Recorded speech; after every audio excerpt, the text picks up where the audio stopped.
Some of you may be shocked at this point that we're in session 10 and I have not one time mentioned the word rapture. Some of you may find that, comforting. Some of you may find that very pleasing. Some of you may be borderline enraged. A lot of times I'll get the question, what about the rapture? What do you think about the rapture? And usually my response is, time's up. I guess we need to go.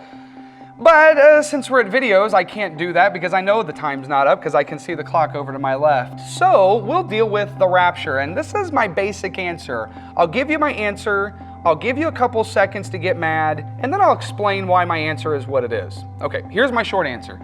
What about the rapture? I don't believe in it because it's not biblical. Hopefully that gave you enough time to be mad. Now let me explain why. Here's the two reasons why I do not believe in a rapture. The first reason is because of history, and the second reason is because of the Bible. So let me deal with the first reason. The history of the rapture is pretty fascinating because even though here in the 21st century, it's one of the dominant understandings of the book of Revelation, of what it should deal with, of how the world will end, the fascinating reality is the very first time in the history of the world that the concept of the church being pulled out of the world, either before, in the middle, or after a time of tribulation, the very first time that was mentioned was in 1830 by a woman named Margaret MacDonald. She was from the United Kingdom, and she put herself into a self-induced fever, a trance-like state, so that she could have a prophetic utterance.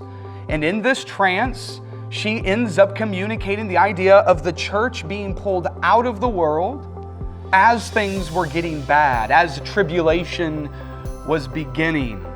I know this because actually I have in my office, I have a copy of Margaret MacDonald's letter that she wrote in this prophetic trance. But for 1,800 years before this, no one had even heard of a rapture, or even the idea of the church being pulled out of the world. But in 1830, Margaret MacDonald gives this prophetic utterance. And a guy by the name of John Nelson Darby catches wind of it and ends up putting theological muscle around this idea. For 6 times over the next couple of decades, he would come from the United Kingdom over to America, bringing this rapture theology, establishing and working with a group known as the Plymouth Brethren, who were teaching this new theology, this new rapture teaching. John Nelson Darby left such a vast legacy that eventually, through the work of the Plymouth Brethren, and as it began to expand, it influenced a man by the name of Cyrus Scofield. You might recognize his name, because at the turn of the 20th century, one of the most popular Bibles that was selling at the time was the Scofield Reference Bible. Some of you may have Bibles like that NIV Study Bible, where at the top you have the Word of God, and at the bottom you have notes that help you understand and interpret the inspired Word at the top. The problem is that many people forgot to distinguish what was at the top from what was at the bottom. And the Scofield Reference Bible was the very first study Bible, and people loved it. But in those footnotes, underneath the Word of God, Scofield talked about this rapture theology, and as the Bible sold, so did the rapture theology. Also around this time, one of the most influential evangelists of the early 20th century was known as Dwight L. Moody. And Dwight L. Moody believed in a rapture, and everywhere he went, he would establish churches teaching this rapture theology.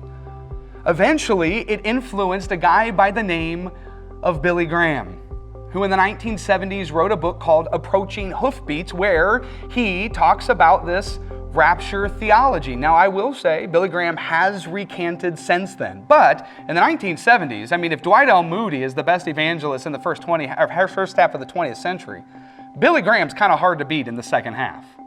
Also in the 1970s, a book by the name of The Late Great Planet Earth by Hal Lindsey was published. And worldwide in the decade of the 70s, this book outsold the Bible. And then in 1988, we had a guy that published a small pamphlet-like book called 88 Reasons Why the Rapture Will Happen in 1988 that was wildly popular, only to be followed up by 89 Reasons Why the Rapture Will Happen in 1989. That's convenient. In 1990, a guy by the name of Tim LaHaye and his friend Jerry Jenkins publishes this fictional work known as the Left Behind series that sells, the first book alone, over 63 million copies in the world. And that's how, in 180, 190 years, something as brand new can become the dominant position of the church in the Western world. But here's my hesitation, here's my red flag. If it's only been around for 180 years, that doesn't mean it is false, but it should at least give me pause. Because if it's only been around since 1830, that means that the rapture was not talked about or known by Thomas Aquinas, Augustine, Justin Martyr, Martin Luther. It kind of has some problems. It doesn't mean it's false, but it does mean it's pretty new, which is at least somewhat of a red flag for me. The second reason, though, why I reject the rapture is because of this.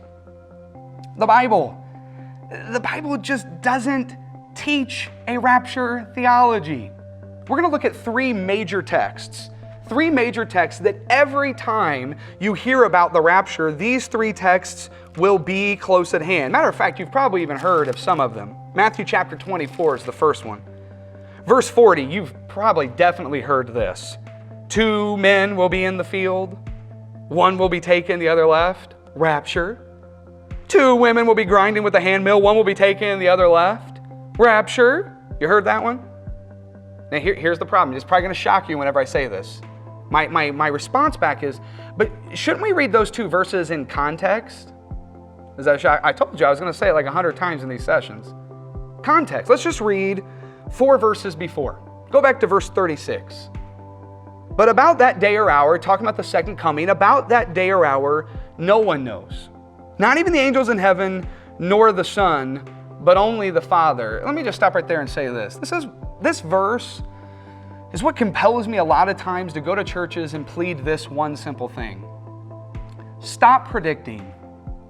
Please, stop predicting the second coming. It is absolutely foolish to try to outdo Jesus. I mean, he flat out says, about the day or hour, I don't even know. I've had people even say to me, well, we may not know the day or hour, but we can know the month and the year. Are you kidding me? You think that's really what Jesus is saying? Come on. Here's the reason why I say stop predicting. Number 1, it tries to outdo Jesus. Why do that? Number 2, every prediction has one thing in common. They've all failed. There's a pretty famous one. May 21st, 2011, Harold Camping. I know that date because May 22nd is the date that the tornado ripped through Joplin. But May 21st, Harold Camping had made this prediction that the rapture would happen that day. I have a missionary friend in Zimbabwe. He said, do you guys have the billboards that, say the rapture's coming May 21st? And I was like, yeah. He goes, we don't even have cell phones in Zimbabwe, but we have a billboard from Harold Camping saying the world's going to end May 21st. He had thousands of people following him. Thousands of people cashing in their 401ks, cashing in their retirements to pay for these billboards. I mean, what do you need a retirement for if you're going to be raptured out, right? May 21st comes and goes, and nothing happens. So Harold Camping does what all of the prophesied experts do, and he says, I forgot to carry the 1. It's going to be in October. October comes and goes, and nothing happens. Here's why I'm bringing this up. He had thousands of followers before the prediction, and after the failed second one, the last I heard, his church was down to 12, and I don't mean 1,000. And most of those people didn't just go to another church. Most of those people completely rejected this entire idea, because if we keep getting the second coming wrong, we probably also have the first coming wrong too. Stop predicting. It's not helping the cause of Christ whatsoever. Frankly, we have a lot more work to do in the present than merely hide out in our predictions of the future. But Matthew 24:36 should at least be on some level of caution. About the day or hour, no one knows, not even the angels in heaven, nor the Son, but only the Father. As it was in the days of Noah. Notice what he's doing. He's saying, I'm using the Old Testament. to teach you something about what's going to happen. He says, as it was in the days of Noah, so it will be at the coming of the Son of Man. For in the days before the flood, people were eating and drinking and marrying and giving in marriage up to the day Noah entered the ark. Now, the tense or the number of each of the pronouns are very important.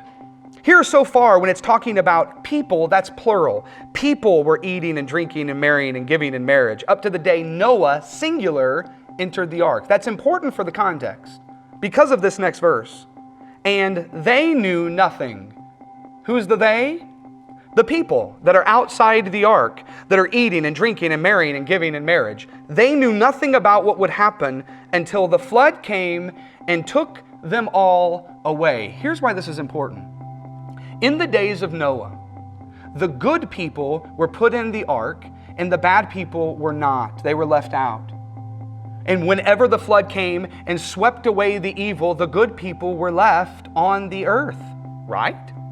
Remember, this began by him saying, for as it is in the days of Noah, so it will be at the coming of the Son of Man.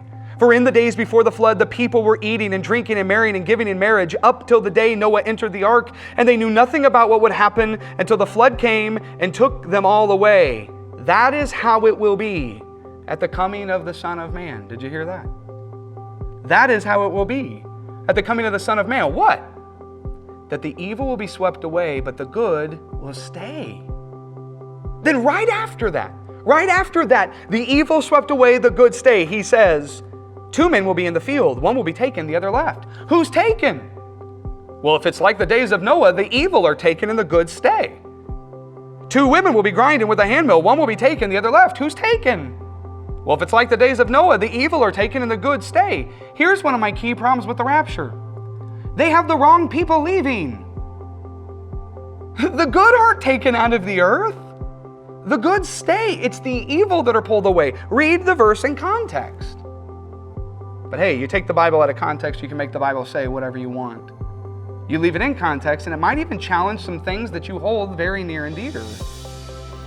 Oh, let's look at another text. 1 Thessalonians chapter 4. That's a big one. 1 Thessalonians chapter 4, verses 13 through 18. It's actually the Latin version of this particular text, is where we even get the word rapture associated with this idea of going up into the air. Because in English, that word never appears in the Bible.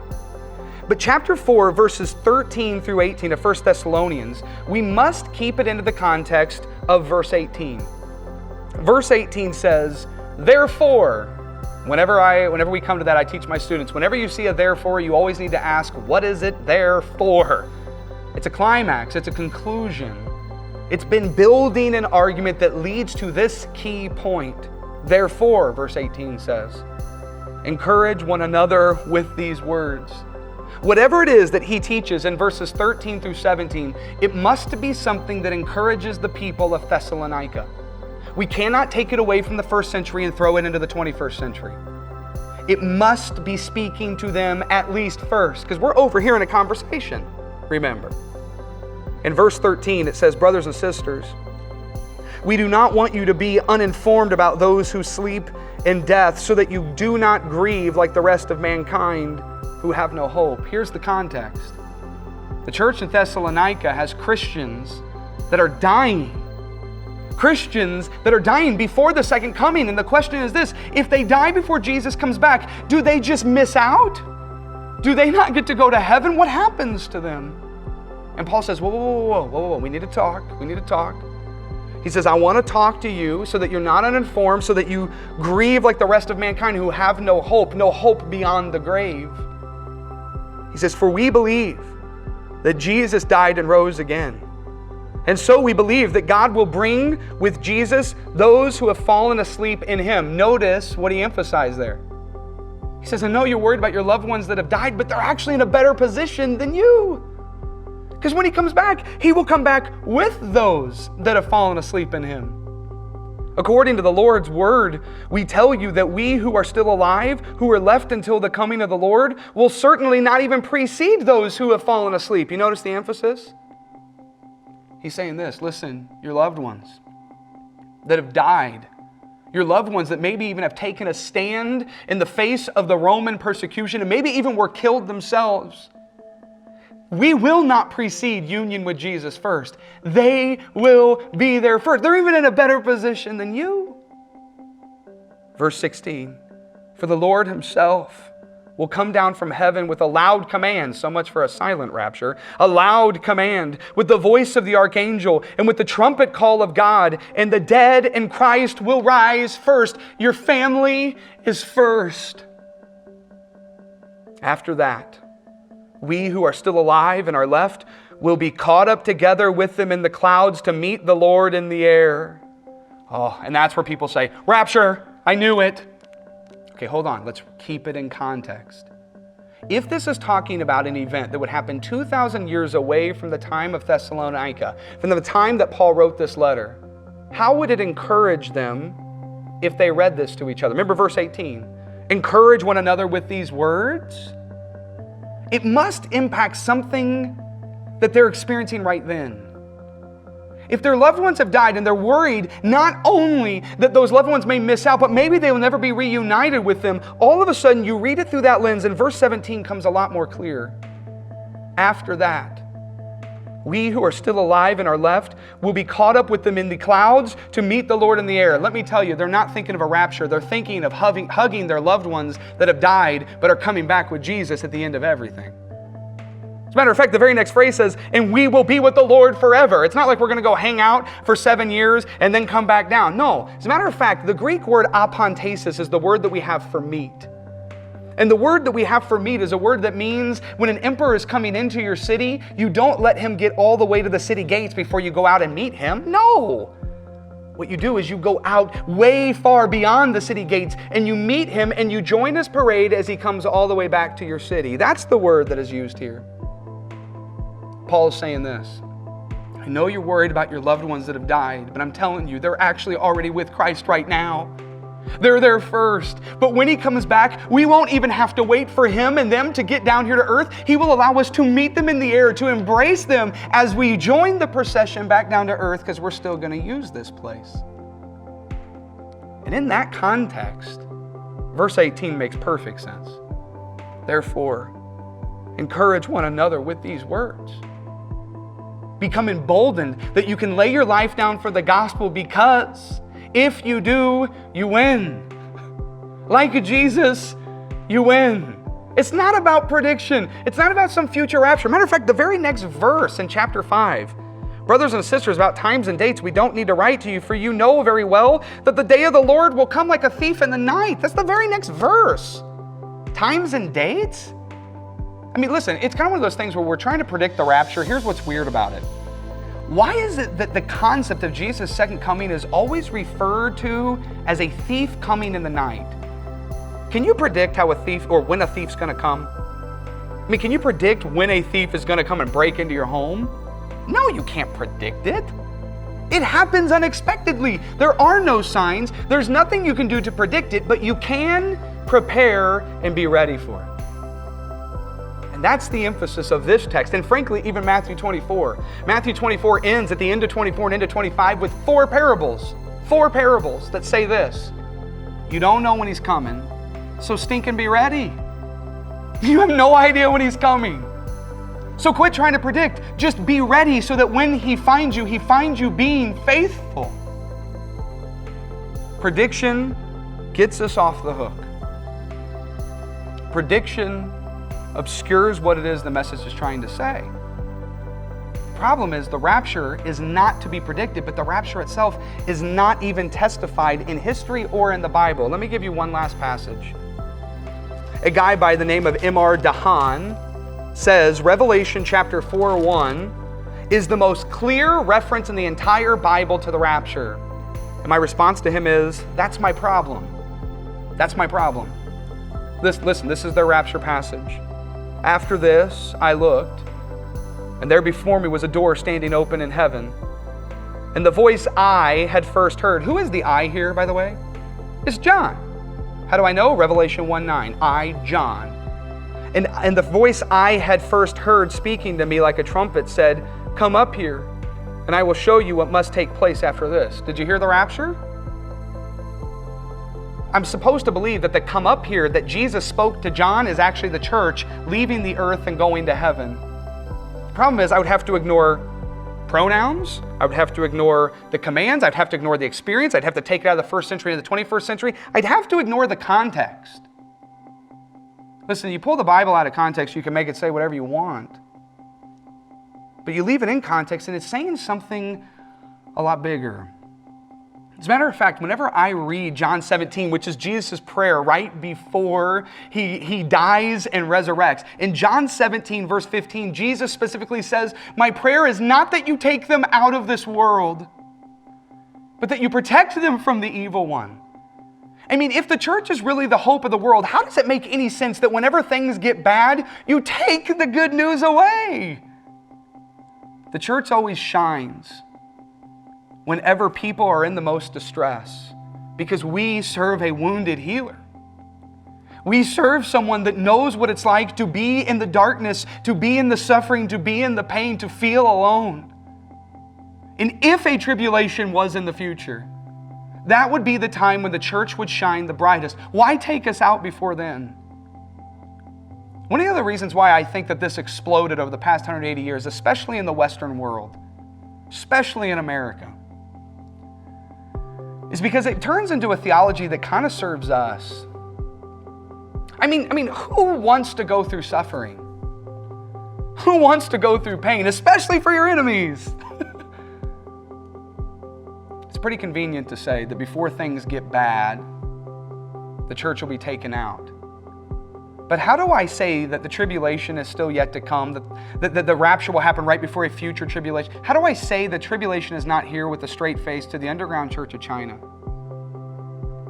How do I say that there's a future tribulation, just not a present one, to the Christians and my friends in Haiti? Or to my Christian friends in Iraq or in Iran? How do I say with a straight face to the Coptic Christians who were beheaded on the banks of Libya, tribulation's yet to come? It's a convenient theology when the worst persecution that you have is taking Merry Christmas away from the door greeters at Walmart. But the history of the world, the history of the church, is one saturated with the blood of the martyrs. The tribulation has been raging since Jesus hung on a cross. And there is not some future thing that we are going to be able to escape some suffering. The more that we are obedient to Christ, the more that suffering comes. It kind of goes with the territory. Be taken out? That's the very prayer of Jesus in Gethsemane. And God's response was, even in the midst of your pain, trust me. Trust me.